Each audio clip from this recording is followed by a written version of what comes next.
What's up, y'all? Y'all ready? Y'all What's in here? going on? What's going on? We're back, part two. Part two. Part Welcome to two. Books with Bay. I'm I'm JP. I'm Nori, That's Bay. and that's Bay. We are part two, the game of life. Yeah. How y'all If you doing? haven't checked out the first one, what do? You put it somewhere in one of those corners. Check it out. He's gonna do that. I'll do that later. Yeah. How are you? I'm doing good. It was nice today. It's starting to maybe rain here. Little lightning and thunder, but we are at it. Having a good day. Some tennis today. Tennis every day. No, not every day, but most days. Most days. Most days. Cool. So, yeah, are you ready to talk about this? Yeah. So last episode, we were talking about the game of life and how to play it. So I listened to the audio version of this, and Nori actually has the physical copy. We'll put the links in the description of this one as well. But let's get right into it. Let's look at some of the highlights they have. So this video, we're going to talk about the second half of the book. Yeah. The first half of the book is a little bit over an hour long. If you listen to it, if you read it, it's probably about the same. First half of the book, we talked about, or last video, we talked about the first half of the book up to about 58. I think the first 5 or so chapters, and now we're just going to finish it out. So, this is the section that starts with talking about Love. What do you think about that? What do you think about how has your thoughts around love evolved? Not only as we read this book, but just in general, like in our Thoughts understanding. on love. Yeah. They continue to change as I grow. I would definitely say there was one point in my life where I wasn't like I had love to give, but I'm just like I can't give it all right now. I can't give it all right now because if I do, that may close other doors or other options that I want to continue to explore, i.e., in relationships. So, if I truly give all my love to somebody now, then, and this was probably more so, it was not probably more so about me not wanting to get tied to that person or getting, I guess, too much in love with that person. So my feelings didn't get hurt. Oh, always protecting yourself. Yeah, of course. Isn't it all? What about you? About love? Yeah. Yeah, I think the idea of love has really shifted for me over the years because I think when we first got together, I had this very conditional idea of love. Like, I love you if, I love you when, I love you because, and it's just how I've known love to be. And I've also known love to be something that people pull away from you, right? So, like, if you're doing things according to how they want you to do things, then they love you. But the moment you stop doing things the way they want you to do things, then suddenly they don't love you anymore. So, kind of the idea of if you're a good girl, you get rewarded. If you're a bad girl, you get punished. Well, for a lot of us, punishment was that withdrawal of love, right? That withdrawal of attention. So I really grew up looking at love very conditional. And also the idea that love had to be comfortable. I think it wasn't until you and I got together that I even fathomed that you could love somebody and then that could be an uncomfortable process. Like, I think for so many years of my life, I thought about love being very comfortable. So the idea that unconditional love, which is the love that I say I aspire to have and to give, can be such an uncomfortable process. I think most of us, our love is conditional. Yeah, very much so. Very conditional. What was an example of one of the things that you came into the relationship thinking love was and had that bubble burst? Is we doing a relationship podcast now? Apparently. Interesting. The podcast is after this. Right now it's the book. Yes. We're recording a podcast after this for the Self Trust podcast. So check that out. I think this idea that we had to do everything together and that was a form of love. And if we didn't do things together, it meant that was because of a lack thereof love. That might have been an example of something that I generally might have felt like that about. Makes sense, because I know the going to the grocery store was definitely something that you were holding on to I was. for a while. But okay, cool. Just to give you some context, what he's talking about, my parents when I grew up, I saw them go to the grocery store every Saturday morning at like 8 o'clock. So, of course, when I got married, I had that expectation that that's when you went to the grocery store, and also that's how you did it. You went with your partner to the grocery store, and JP has no problem busting that bubble for me very, very quickly, and that caused some friction. But that's a story for another day. Yeah, because it was up to my mom. She was like, "Oh, y'all staying at home when I go to the grocery store, so y'all can't ask for nothing." My granddad went to the grocery store in my grandparents' household on Fridays. We would go to the grocery store every day. My grandma, I'd never seen my grandma go to the grocery store. I still don't ever think I've been to the grocery store with my grandma. I don't think you will at this point. I don't think so either. He's pretty quiet. But let's jump into the book, and I actually want to kick us off with this quote that I had highlighted on this chapter. For those of you that are following with the complete Game of Life version that looks like this, this particular sentence is on page 66, the top of page 66, and he says, "There's an old saying, no man is your enemy, no man is your friend, every man is your teacher." Do you remember that quote? From somewhere well, else? Know it now. No, from the book. Else? Oh. From the book, bro. I'm like, from somewhere else? No. But I do definitely, when I remember listening to that in the book, one thing that I always try to take into any conversation I'm having with somebody is like, hey, I'm here and I want to think like I can learn something from this person. So when I keep that attitude going into conversations, I'm not really trying to win an argument. I'm not trying to own somebody. I'm really coming into it like, all right, there's something here that I'm going to be able to learn from this person. We may not see eye to eye on this issue exactly, but I'm pretty sure that's something I can learn, even if it's just, what does the other side think of this issue? That's so cool. I mean, for me, I highlighted this section because, and it's interesting because today I was meditating on this quote. Okay. We'll probably we can get into this during the podcast conversation, but I was a little triggered earlier today, and this was a quote that I continued to remind myself throughout the day. And for me, I think I haven't always looked at I can learn from anybody. Like that's more in the last few years that I've even gotten to a place where I'm like, no, I genuinely want to learn from everybody. Like you can teach me something because you can see something at least about me that I cannot see. And I am all about self-mastery. So I'm trying to get all the data that you got that I may not have, right? Ooh, the data. Is yawning contagious? Because I was just yawning seconds ago. Data. In this particular quote, I think one of the things that when we got together was I had this expectation of special treatment. That I got this special treatment because I was your partner, and I'm pretty sure I do. I mean, there are things You do get special treatment. that I get special treatment about because I am your partner. But you were always very clear about the fact that you were not trying to give that special treatment, that you wanted to treat everybody the same. You wanted to give people the same treatment, which at the time I probably did not really mess with like that. I wasn't too fond upon, but that was something big because when we think about people as our friends, we don't often think of them as our teachers. We give them another role. We give them the role to comfort us, to protect us, to be our voice of, venting or our space to like kind of complain about things versus when we think about people that are quote unquote our enemies, the people that bring feelings within us that we don't like, we don't think about them as our teachers either. We think about them as people that are annoying, or people that are getting on our nerves, or people that are just here to make our day a mess. And in reality, both of those people can teach you something, right? Like if someone you perceive as the enemy because they trigger something within you that's uncomfortable, they are teaching you that thing within you feels uncomfortable and you can choose how you respond to it.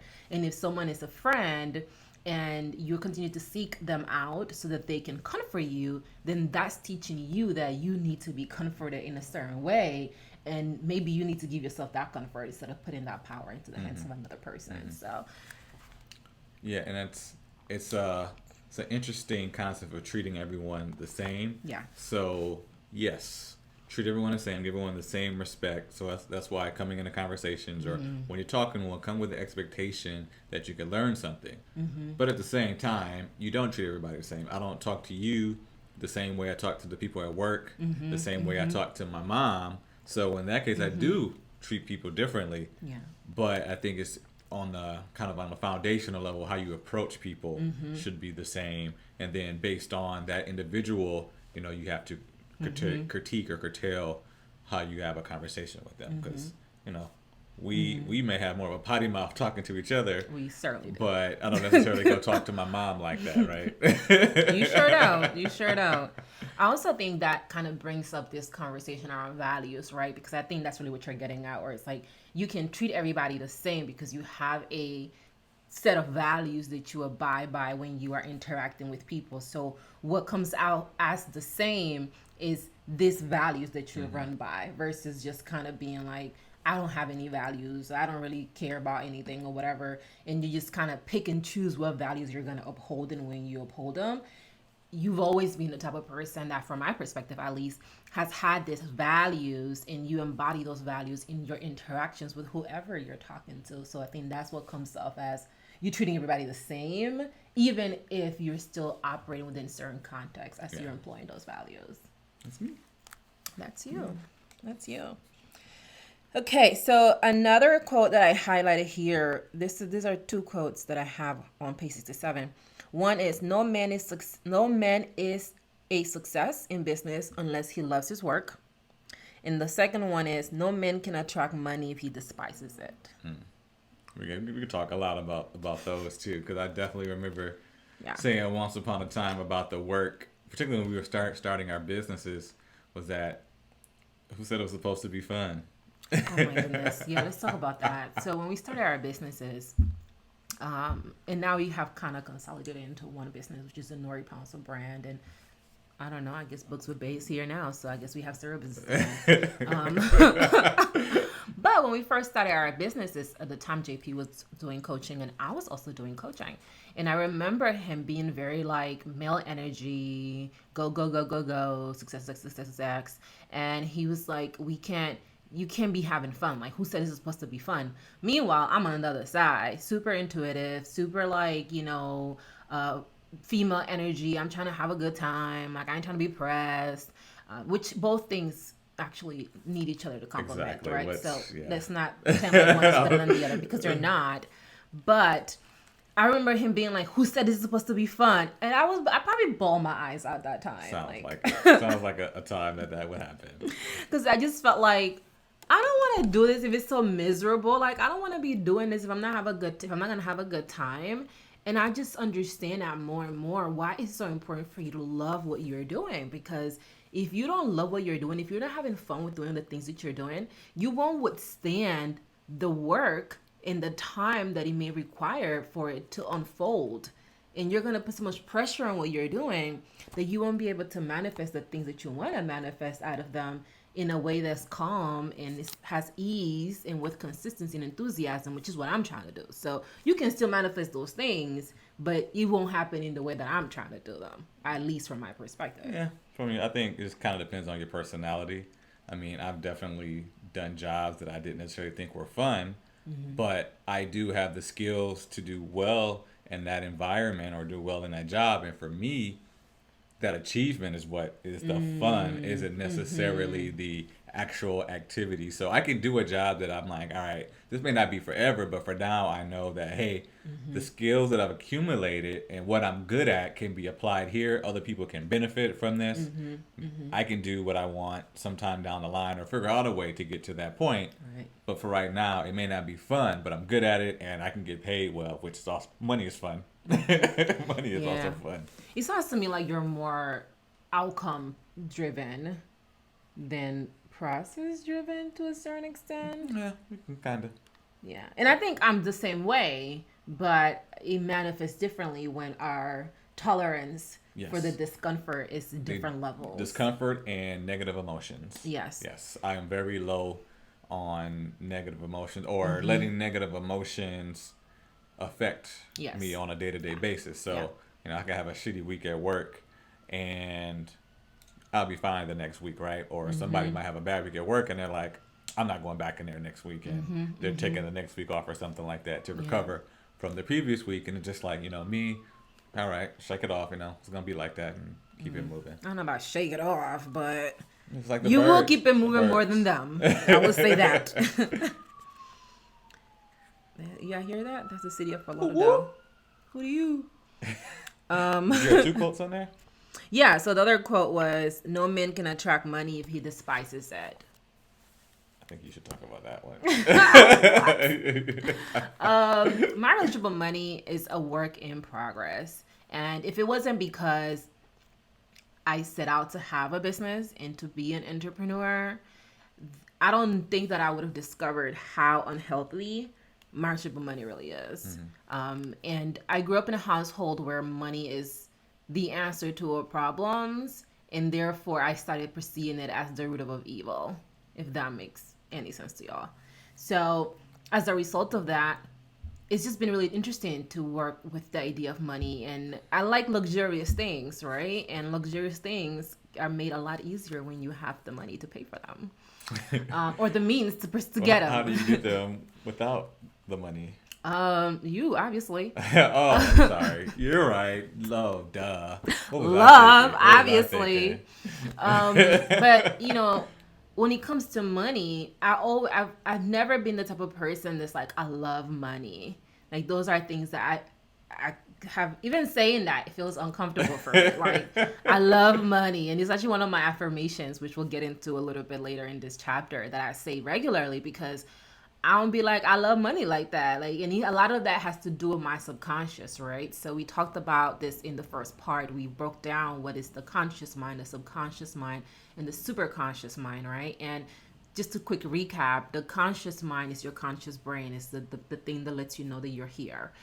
The subconscious mind is where all of your programming is running. It's the reason why you don't have to think about brushing your teeth, walking, maybe driving for some of you. I mean, not me because I don't drive, but that's where your subconscious patterns live. And it's also the place where your beliefs, for the most part, are housed. The things that you learned when you were a child.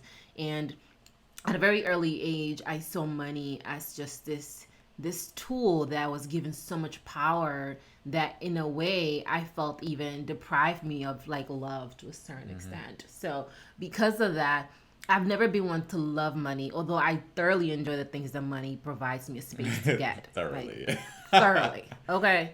But I'm learning now, as I'm doing my work with Janelle, who's my spiritual coach and the person that I learned this book from, it's how embedded these subconscious beliefs are, and why is it so important for me to just have a healthier dynamic with money, and what does that look like in a practical sense. So I think as I'm shifting in my growth and I'm developing my business, that has pushed me to figure out, why can't I collect these coins? Like, what are the blocks that I'm having? Because we talked about last time, we are all energy. So if you are sending any beliefs to your subconscious, through your subconscious, you're going to attract what comes from those beliefs, whether you are doing it consciously or not. You still are responsible for the things that are in your subconscious.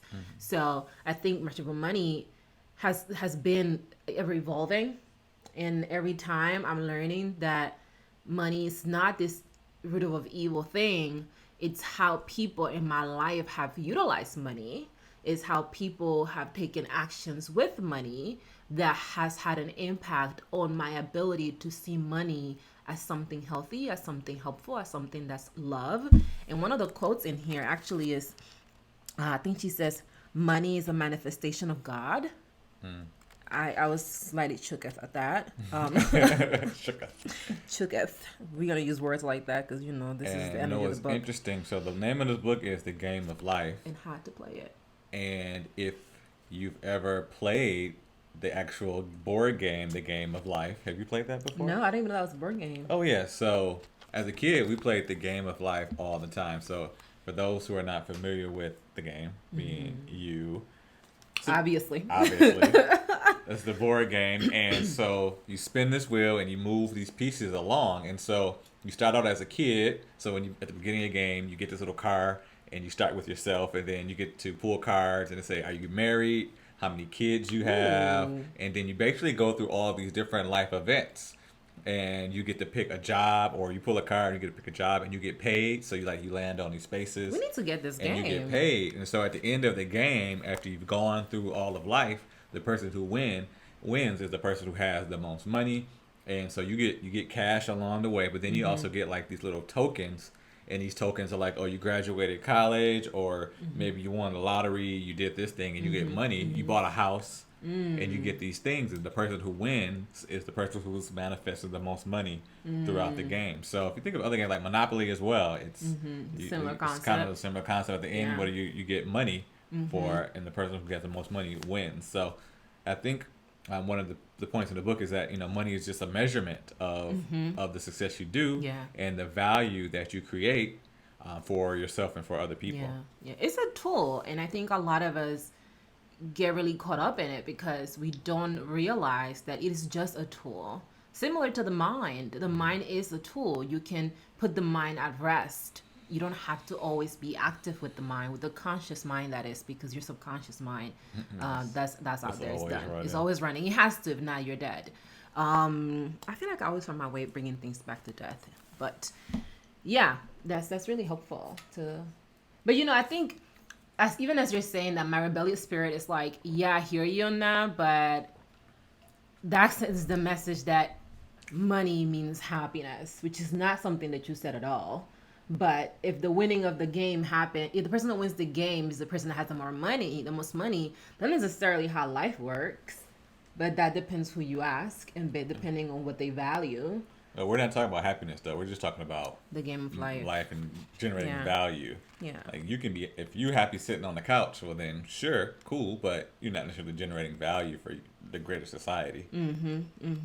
That makes sense. That makes sense. Cool.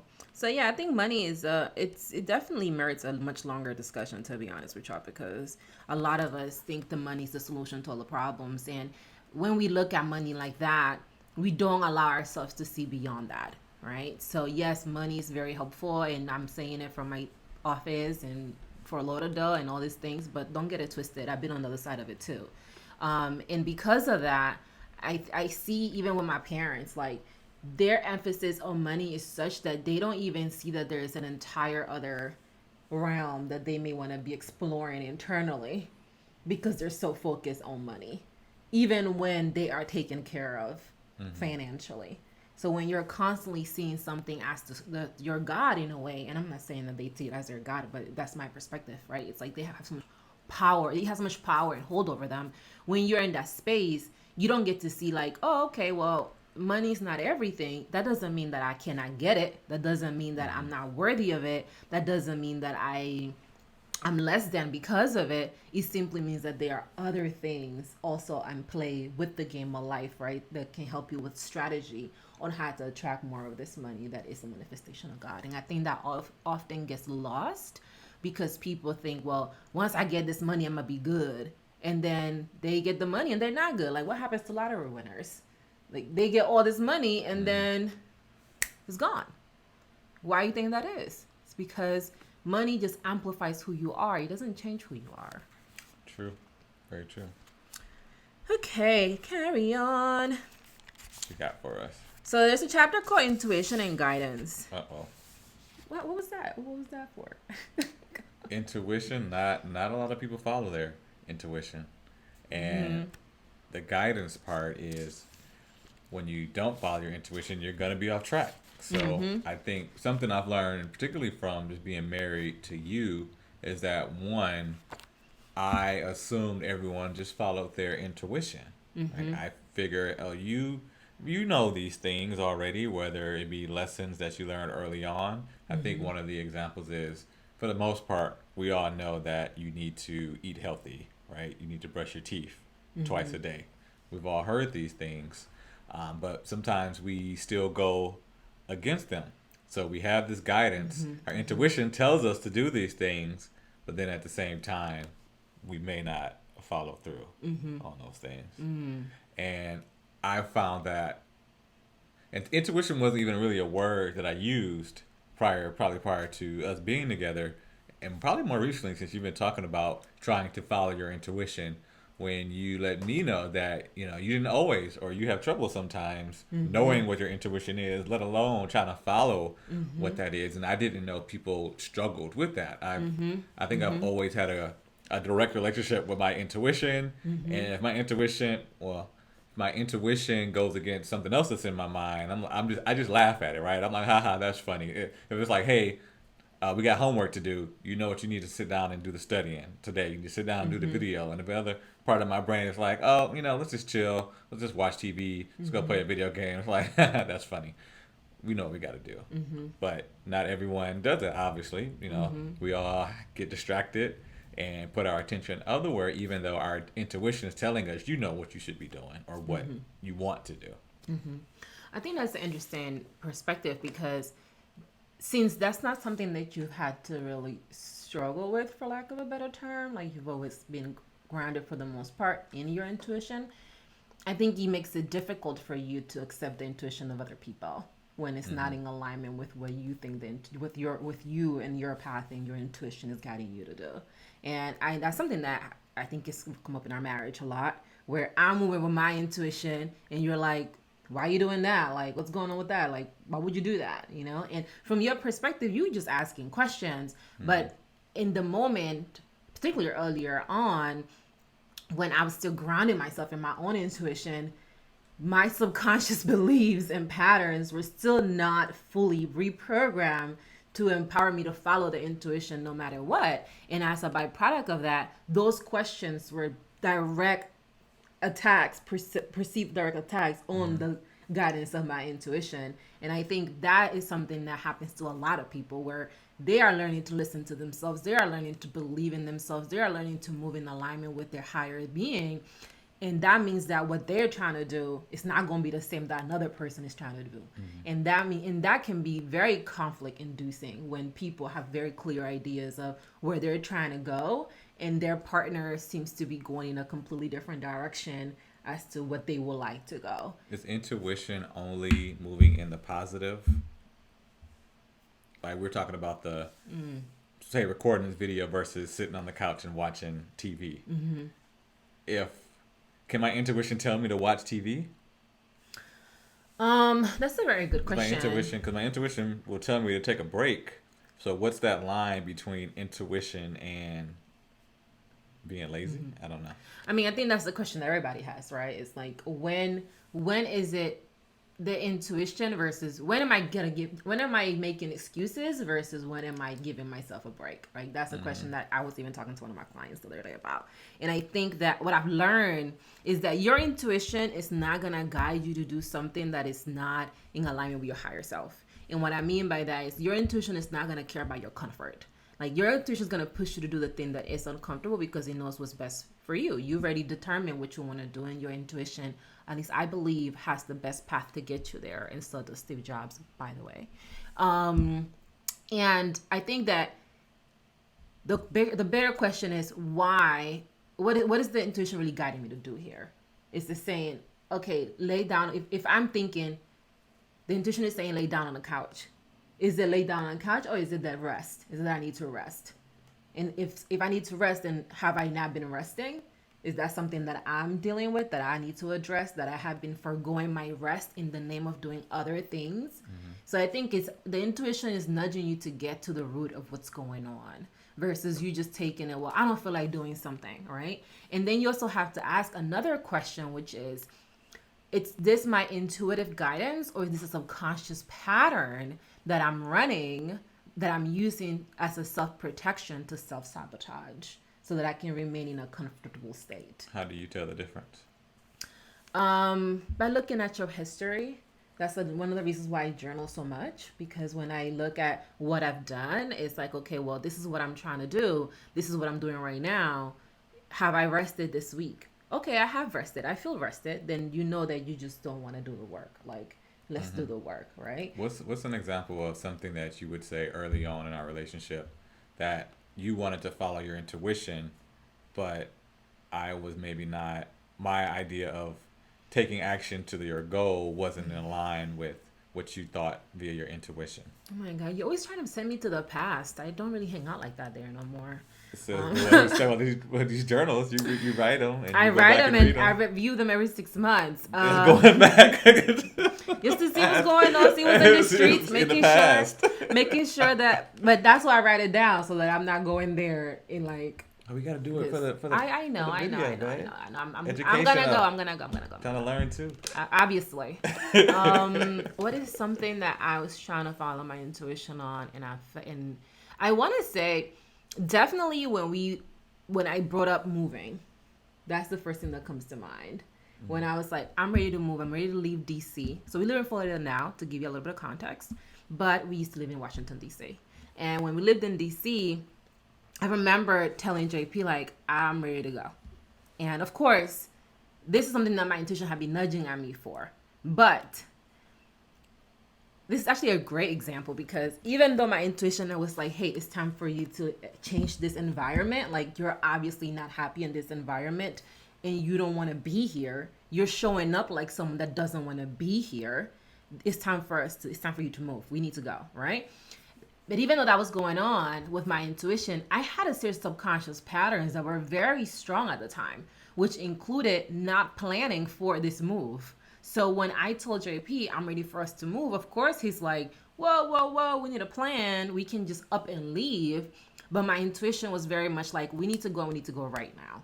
And you were like, that's just not going to work in this moment. Now, the turnaround was very quickly on this particular thing, which I think that's how I know it was an intuitive move, right? Because when your intuition is guiding you to do something and you are obedient about it, and intuition is another form of saying the voice of God within, things will rearrange in your environment to make those things happen. Because I would say within 2 weeks of me saying that, I would say within a week of me saying that to you and you being like, nah, we're not doing that, you were like, okay, let's do it, and it just worked out. But that's an example of something that I felt very strongly about. And you was like, nah, we're not trying to do that right now, girl. Like, you need to have a plan. And those things were valid, right? Like, I'm not saying that those things weren't valid. They were valid things. And not having a plan was a byproduct of the patterns of the subconscious that I was running, where I wasn't really thinking about a plan. I was just kind of like trying to do what I'm trying to do without necessarily planning ahead of time for it. Mm-hmm. So I think that's just a really great example, because he showcases the piece of the intuition where it's like, hey, it's time for you to shift this environment. But he also highlights the reality of the subconscious patterns running that I hadn't prepared for it. And even though I had said I wanted to prepare, because I remember 3 years prior, I was being like, I only want to be at this job for 3 years, and then I'm going to do I'm Healthy Fit, which is, oh, that's fun. Which is what I'm doing now. Was that the power just went out, bro? That's crazy. Just flickered a little bit. Yeah, that's wild. So that was fun. So when I started the job, I was like, I just want to be here for 3 years, and then I want to do I'm Healthy Fit, which was the name of the brand at the time. I just want to do that full time.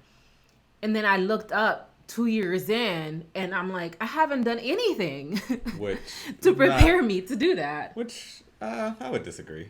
Anything is a relative term from my perspective, right? Yeah. I feel like I hadn't done anything, although I had done some things. But what I would say is I didn't feel like I had enough progress to be able to transition now, which at the time was I wanted the business to be making XYZ money so that I can just be able to quit and go into my business and do that full time, which wasn't the case. So that's an example I would utilize. What about your podcast? Because you mentioned that you want to bring that back. Oh my God, it's a good one. And that's something you be knowing. That's something that we briefly discussed, and your intuition was telling you to do that, and you did. You released many episodes. But then, we had a discussion about, does this align with everything else you're trying to do? And at the end of the day, you only have so much time. Yeah. So now that you're thinking about, starting back up with a new season, how does that example, or how would you say how is that going to work? And I know your intuition is telling you that, but where do you fit that in between Books with Bae, between talking to your clients, between subbing tennis every 2 days? I'm not subbing tennis every 2 days. I'm gonna tell Pat that, girl, you need to find somebody else. That's a really good example too, and a more recent example. I think with the podcast. So I've had the podcast since 2018, and I've changed its name so many times, but it's officially called the Self Trust Podcast, and we're gonna stick with that. I think with the podcast, it was definitely my intuition being like, hey, let's this this is something that you love to do this. Like, you love talking to people, you love building relationships. Like, this is an investment for you. Like, you should totally do this, and you love doing this stuff. And I think you and I had a conversation about it, right? And he was kind of like, is this really worth our time? You know, when we went with the business and we moved from DC, there were a lot more questions that came up, like around what made the most sense to do, about what was going to bring the money. Again, that ownership of money really had a lot to do with the subconscious patterns and how decisions were made. And for a while, I definitely felt like you were better equipped on making decisions than I was. So when you would bring some of these things up that I didn't have answers for, or I couldn't justify. I mean, one of the quotes in the book is, I think specifically speaks to this. And she says, intuition is a spiritual faculty and does not explain, but simply points the way. It's very difficult to be with someone that asks questions when you don't have the explanation, and you're just like, my intuition is telling me to do this. And you're like, okay, girl, but your intuition does not pay the bills right now. We need to figure out what's going to make the most sense. And I'm hearing that rational, intellectual brain, right? And it does make sense. Those things make a lot of sense to me. So I think with the podcast, really going back and forth on that and thinking about what makes the most sense for me to do the podcast, and do I really want to do it. I also think that the questions you were raising were doubts that I already had. So when you were bringing those questions, it was easier to give in, quote unquote, because I was already having those thoughts and I didn't have answers for it. So when it comes to listening to your intuition and you don't have answers for a spiritual faculty that's not to be explained, it just points the way, it can be very challenging for you to move forward. And now where I'm like, okay, it's time to do this podcast. Like, let's do it. Like, let's find the time to do it. And it means moving differently with other things, right? Like, even with my clients, I'm used to being very generous with my time with my clients, whether they are covering my time or not. And now it's like, no, we're going to set some boundaries around that even more, where it's like, yeah, I'm not going to do that. Like, I'm going to say no to that over here so that I can make sure I have the bandwidth to do this over here. I think that's an example. Another is just being okay doing less, but doing more with that less that I'm doing. Whereas before, feeling like, particularly with the podcast, creating space for the podcast, right? So what does that look like?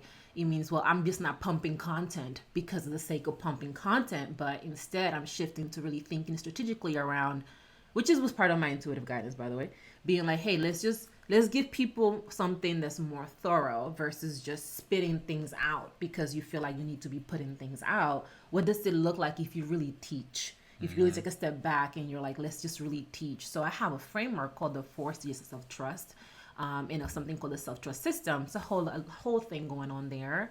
But essentially, I want to teach this, right? And part of me was still very, I would say, it's not unclear, but there was still some hesitation on like pushing this out. Like, I have been pushing some of it out, but since we kind of switched which part of it we were using, particularly with the Facebook ads, I caught myself having some hesitation around it. Not you. Obviously me. Around it. And now that I noticed that, it's like, okay, well, let's just incorporate, let's focus on this, right? Because a lot of times I find that my intuition wants me to focus, but it's the thing that my intuition wants me to focus on that's challenging, because it's not the sexiest thing in the menu, right? So I'm trying to do the sexy thing over here, or what I think is the sexy thing over here, and the intuition is like, nah, girl, you need to come do what's over here, right? So, for example, over at Pinterest, I do really well at Pinterest.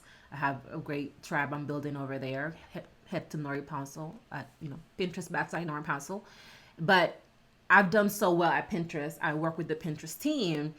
But I'm still like, oh, well, I want to be over here on Instagram and trying to get this thing over here on Instagram. And it's like, why are you trying to do that? Like, you literally are working with the Pinterest team. Like, the people that are doing this platform, I talk to them every Thursday. But I'm still like, well, what's happening over here? Like, oh, what's going on Instagram? So how would you balance that now? You just said that about Pinterest, but then you also said, I want to do the podcast.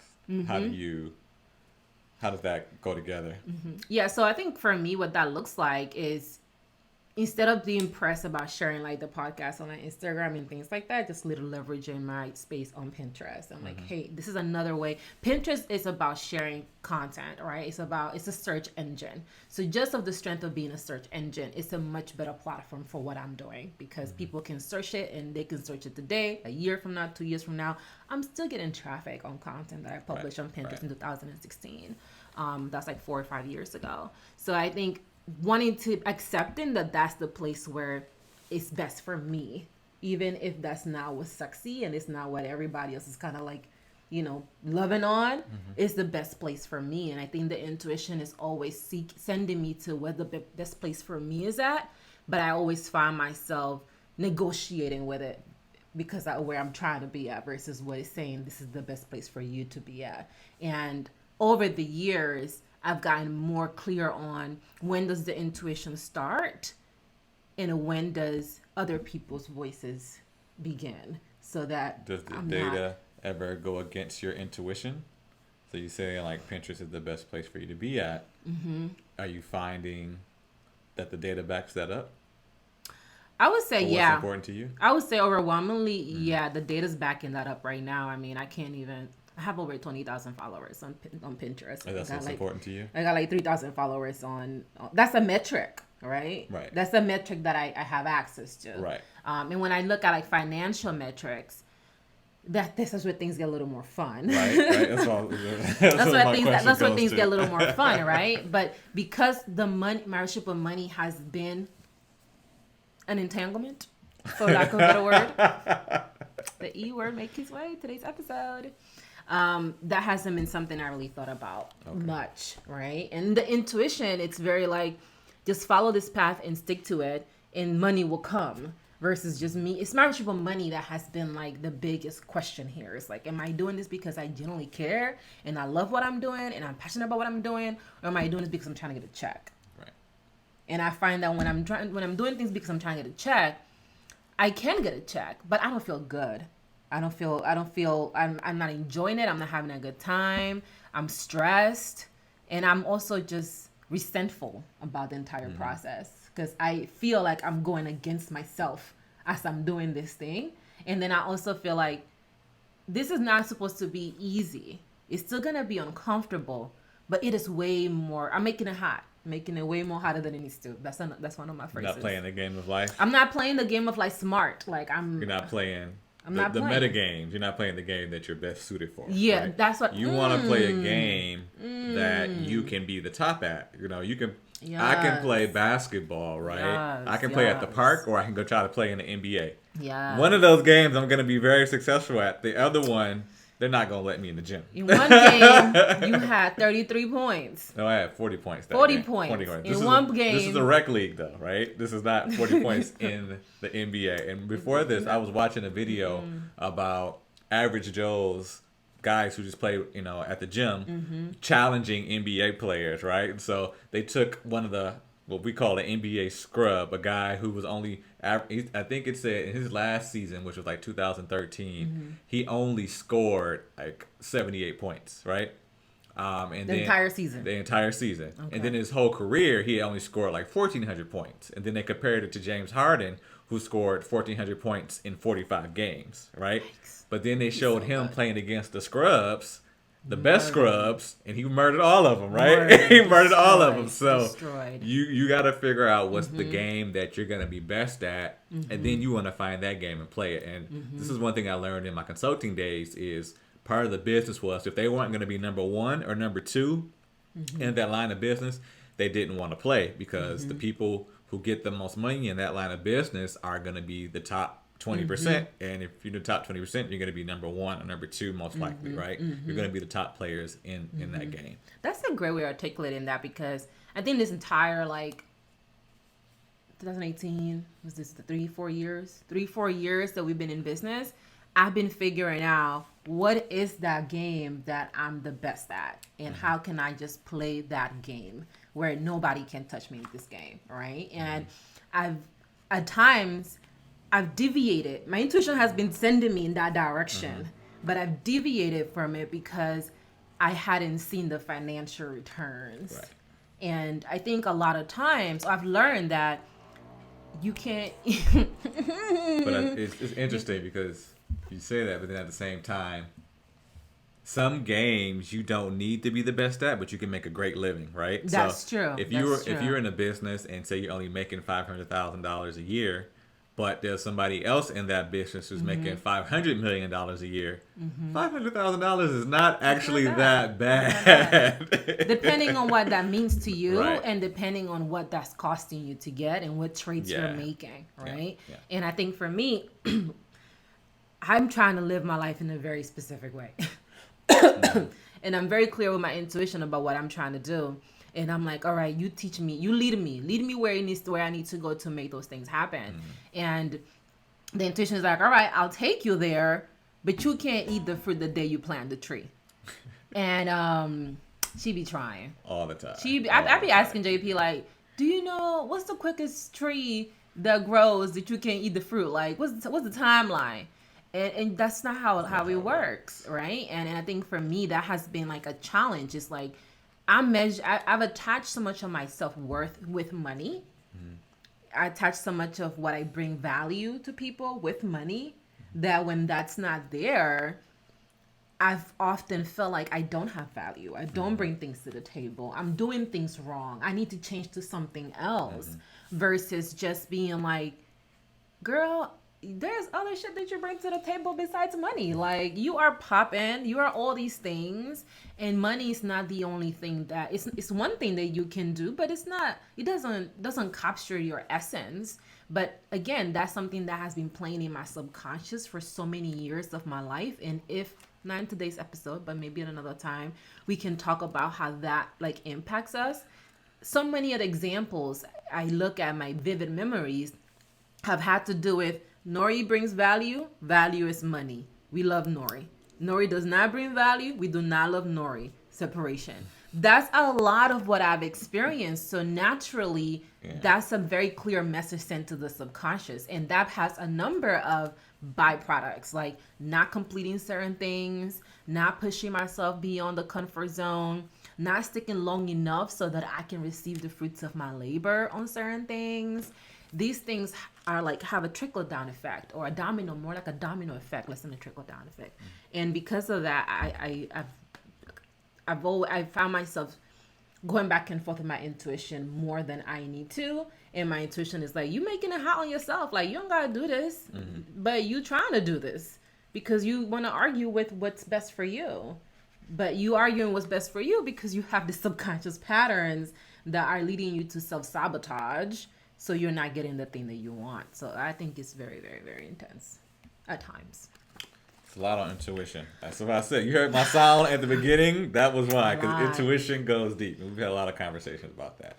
All right, we're gonna. But before we go on, I get out of intuition. I'm just saying this is a very important topic, y'all. I'm just saying, how is it for you? Because earlier I mentioned one of the challenges that I've noticed from you as a partner is you being available to my intuition and to me moving through my intuitive guidance when it may not align with your rational analytical brain. How is that for you? I think one important thing I mentioned to you one time is that you got to have a plan for whatever it is that you want to do. Like, your intuition can tell you this is what I want to do, but what are you going to do to follow through on that? What steps are you going to take? And even though you have your intuition, you also have a stated goal that you probably want to reach.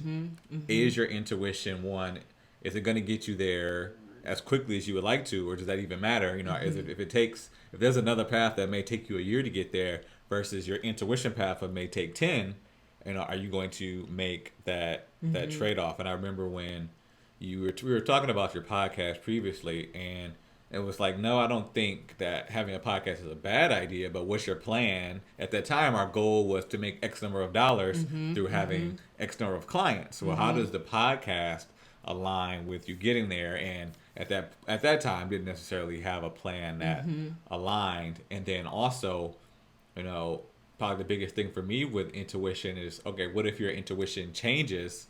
We know that the things you put your attention to is what you make progress in. So if you're constantly changing and switching the things that you're doing and not building anything in one specific area, are you going to once again see the progress that you Mm-hmm. want for those goals that you're trying to reach? So I'm not gonna lie, it's a little difficult at Mm-hmm. times. Mm-hmm. But like I said, as we've talked more about intuition, I'm telling this word was not really in my lexicon until maybe 2 years ago. Mm-hmm. More so in the past year, or even more recently than that, where we've Mm-hmm. really started talking about what intuition is and what it means to both Mm-hmm. of us. Mm-hmm. I think 2 points to that. Like the first thing I would say is the intuition itself doesn't change. You're Mm-hmm. getting guided the entire time. I think what changes is the path based on the decisions that you make by not following whatever the intuition is guiding you to do in one Mm-hmm. path, right? So it's almost like you have this life, it's this game of life and you can choose how you play it. But if you pull one card out of the deck, you may take you in a different direction than if you pull a different card out of the deck, Mm-hmm. right? So I think that's like the subconscious patterns would be an example of pulling a card from the deck where it's like the intuition's like, hey, go do this, and you're like, yeah, but I kind of just don't want to do that. So now you're pulling this card you're arguing with the guidance, and when you argue with the guidance you put yourself in a different path, and she's like, all right, then we're gonna go at it this way then, since you don't want to go this way. And that's what it is, us that change the course of action through our willpower. The intuition's guidance is really trying to get us to the same Mm-hmm. destination. It's just shifting depending on how you choose to go at it. It's like if you're trying to go to a destination from A to B, there are many ways for you to get there from A to B. Right. But how you can choose to go the path that is the easy, quote unquote, easy path, whatever that means, or you can go at it in a more challenging path. That is up to you based on the choices that you decide to act on. I would say to that. But yeah, I can totally see that. One more chapter. We have like 2 chapters, but we're gonna get through those. There's affirmations and self-expression. All right. Perfect self-expression or the divine design. Mm. No wind can drive my bark astray, nor change the tide of destiny. Ooh. What does that mean to you? Let me read that again because you know I'm foreign. But I'm serious. No wind can drive my bark stray, change, nor change the tide of destiny. I think everything happens for a reason. It's what comes to mind when I hear that. It's like, hey, it's all right. It's all right. Everything is all right. And there's no such thing as good or bad, or all these things that all these dualities that we seem to like to play in. It's just, what are you learning? I think it comes back to that initial quote where she says, no man is your enemy or your friend, it's your teacher. I think this is another expression of that, where it's like life is happening for you. I think a lot of us think life is happening to us, so we say things like, why me, Lord, and why now, and all these other things. But that's because we may not be seeing that there's something here for us to learn. Like, I reflect on my uncles getting murdered in Honduras. At the time, that was the most terrible thing that could have happened to me. I really struggled with that. I was depressed for a while about that. But as I reflect on that now, 6 years later, going on 6 years later, I'm not happy that he passed away, but his passing was the catalyst to a lot of the changes that I made in my life, and like my why. His passing became one of my whys as to why I move in the way that I move, because I wanted to live my life. I didn't want to feel like I was living the life other people wanted for me. I felt like I wanted to be like, I'm living my life. Like, I'm doing the things that I want to be doing because I want to do them. And that led me to discover that there were some things that I was doing that I would, not because I wanted to do them, but because I felt like I had to do them to deserve love and to be given certain type of love. And since I discovered those things, I'm much more accepting of myself. Your phone going off. I thought I put it on Obviously you silent, did so it didn't work apparently. There are so many things that I've learned about myself, and just how spaces where I'm still judging myself, spaces where I'm still rejecting parts of myself, spaces where I'm still accepting Nory. I'm still treating Nory with a little more compassion, a little more kindness, And that came from that experience. It was that darkness that gave room to so much light in my life. So for me, that quote simply says everything that's happening is happening for your greater design and for your greater purpose. And at times, it won't feel like it is, because things that are quote unquote bad are going to happen, and you're not going to like that because they don't feel comfortable. But that doesn't mean that they're not there to help you. And it's a very challenging concept to make peace with, but it's one that I think is very transformational when you do.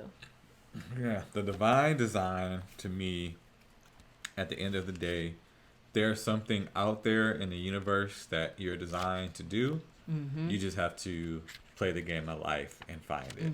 So it may not reveal itself immediately. You know, it may take you literally your whole life to figure it out. But once you do figure it out, it's on you to take control, listen to your intuition, and start going down, that route.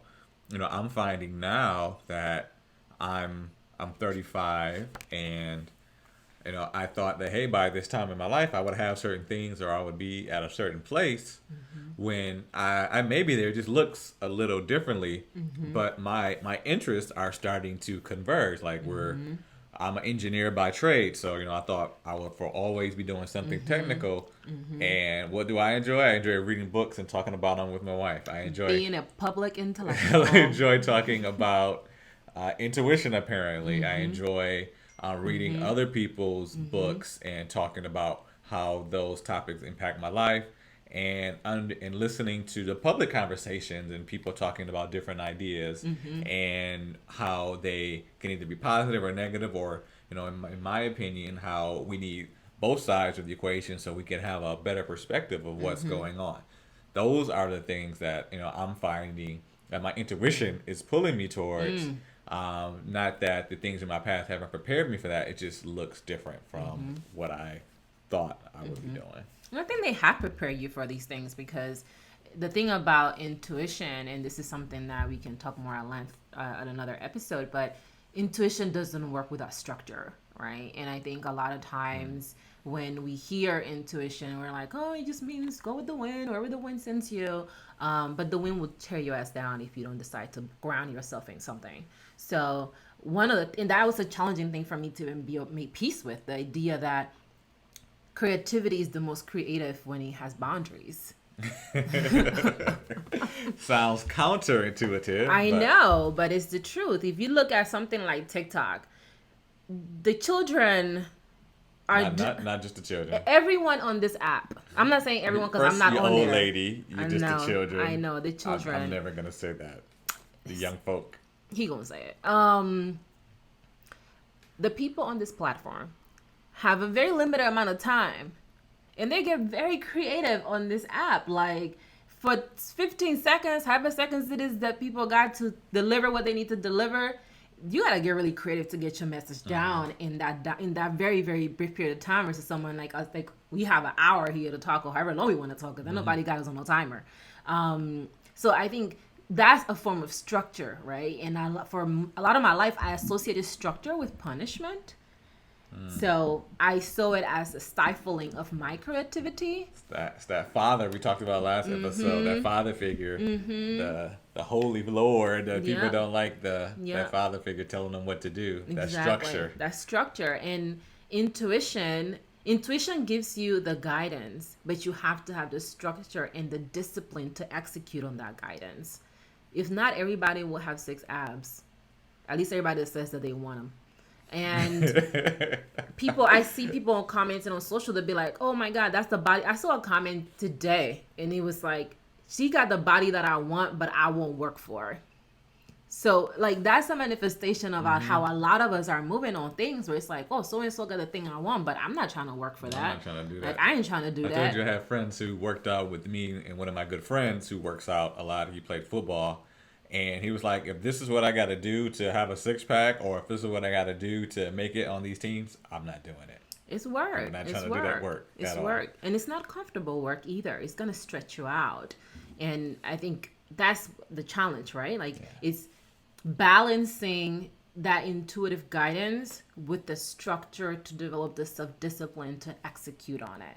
It's not all or nothing. It's a package deal. And if this is the game of life, then that's the dance of life, right? It's how are you dancing with these elements and how are you moving with them in a way that helps you arrive at your desired destination, whatever that may be. In knowing that all of this don't matter if you don't love yourself.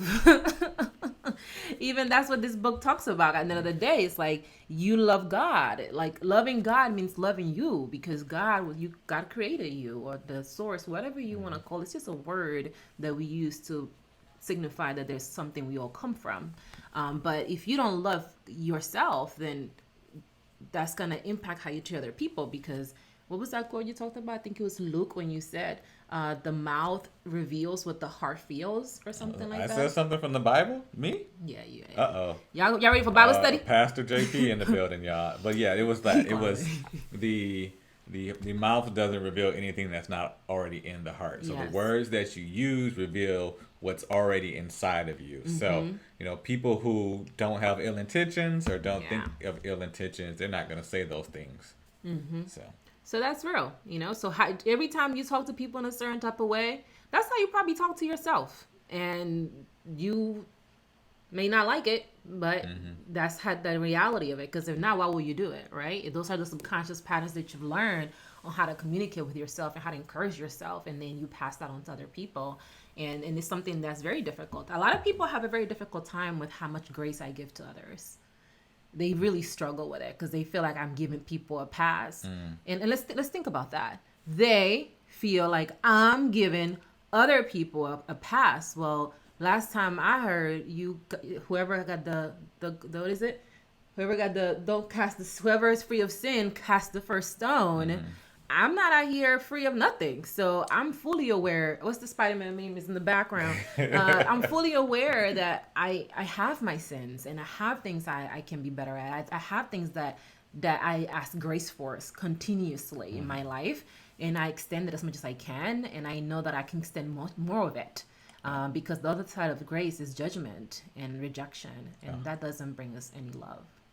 Exactly. And that same story we were just talking about from that Luke verse you were mentioning, previous to that, Jesus talks about forgiveness and giving grace. So the Pharaoh invited him over, had a nice dinner with him, but then there was this woman who was poor. And he was like, oh man, how are you talking to this woman? She's a sinner. She's the biggest sinner of them all, and you forgave her.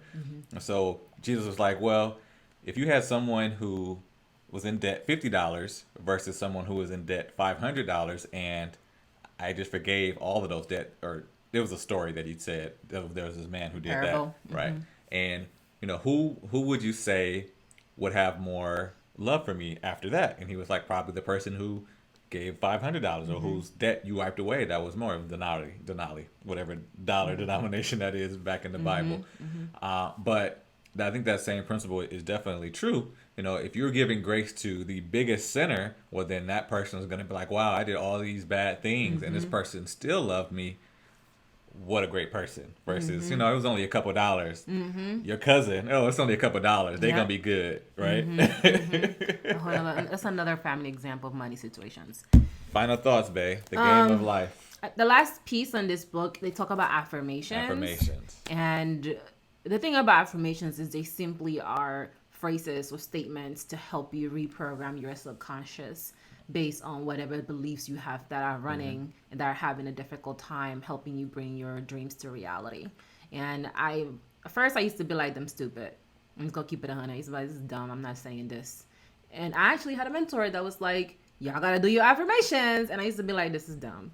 But now I'm like an evangelist of affirmations. And I say them every day.